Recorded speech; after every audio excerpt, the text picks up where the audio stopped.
a pro podcaster, and a baby with a very cool name as well. Yeah, to tell us more, let's welcome radio broadcaster and dancing queen herself, Lottie Ryan. Hiya, Lottie. Hi, Lottie.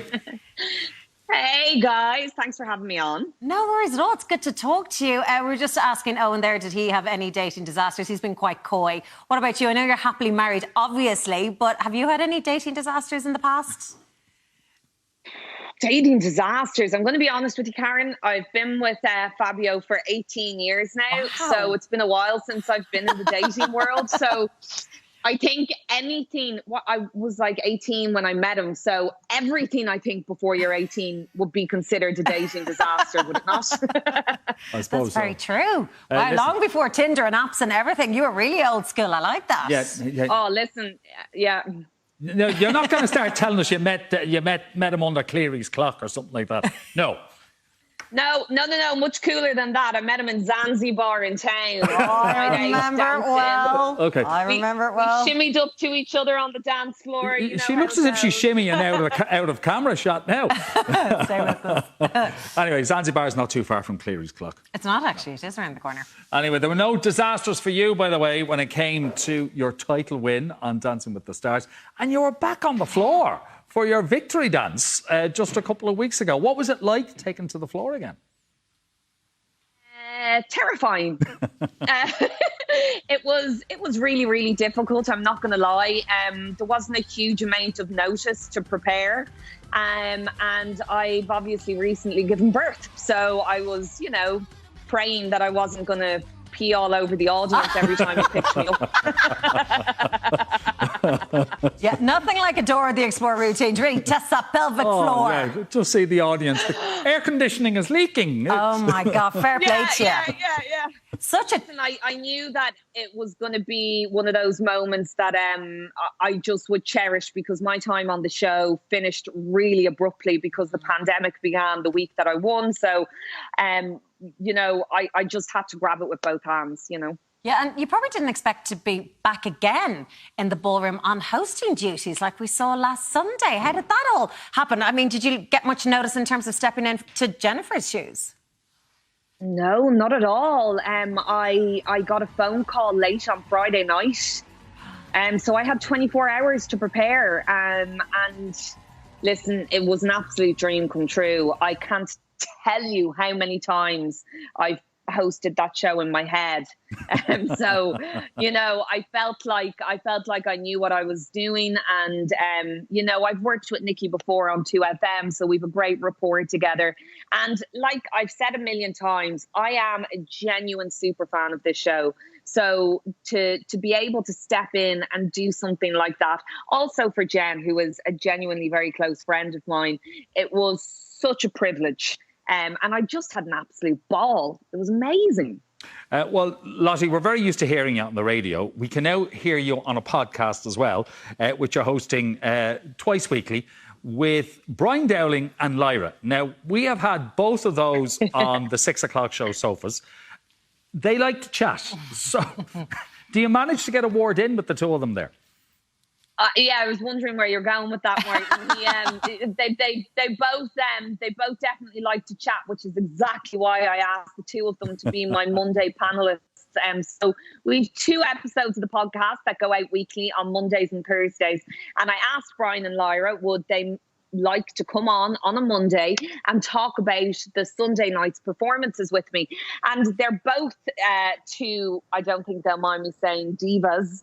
So they absolutely jumped at it, and they do not hold back with their opinions, which is what this podcast is all about. It tells it like it is.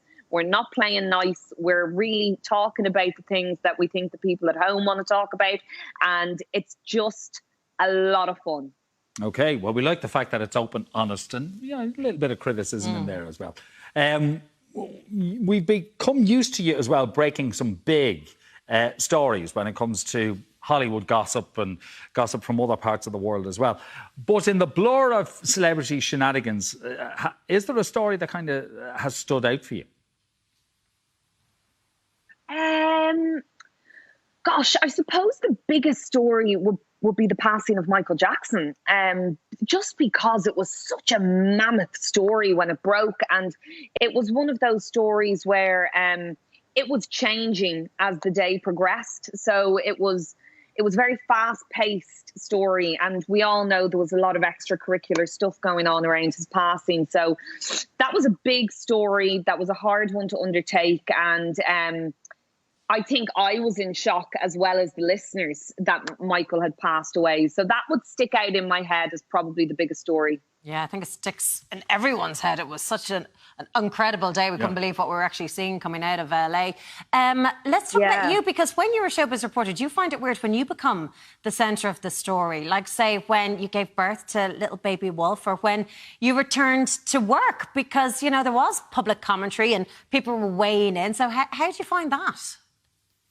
I hate it, Karen. Good woman. It's so annoying. Yeah, let's just be honest. It sucks. I'm a little bit of a, a nomad. I keep to myself. I'm quite a private person.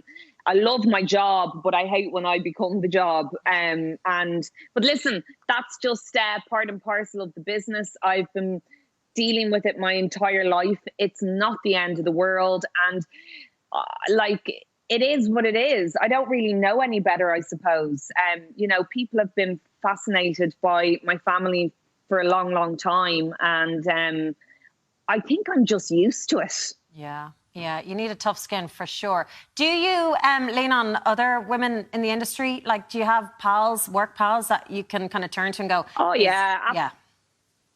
I think you have to, particularly, I like to think I have a tough skin, and I think I have a tough skin when it comes to stuff that I've been dealing with since I was a child. So maybe anything in relation to my family, like my mum and dad or my brothers and sisters.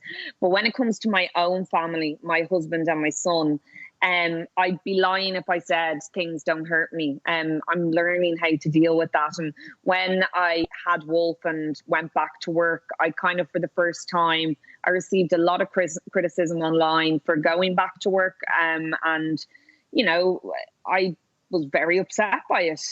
But I have people like Jennifer Zamparelli, who are very close friends. And she was just such a huge guidance for me. She's a mum who works as well, and she was really, really helpful as a support for me during that. And sometimes I suppose we're all learning, and it's not easy when everybody has an opinion about things that I suppose they don't really know what's going on in your personal life.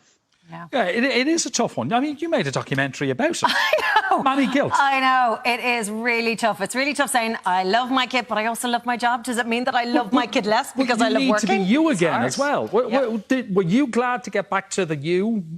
Yeah. When it came to your radio career? Do you know what, Martin? I think, I had to go back to work. I'm self-employed. I got bills to pay. So I went back to work and I put Wolf in creche. And I was so upset. I hated driving away from the creche and going into work. It was awful.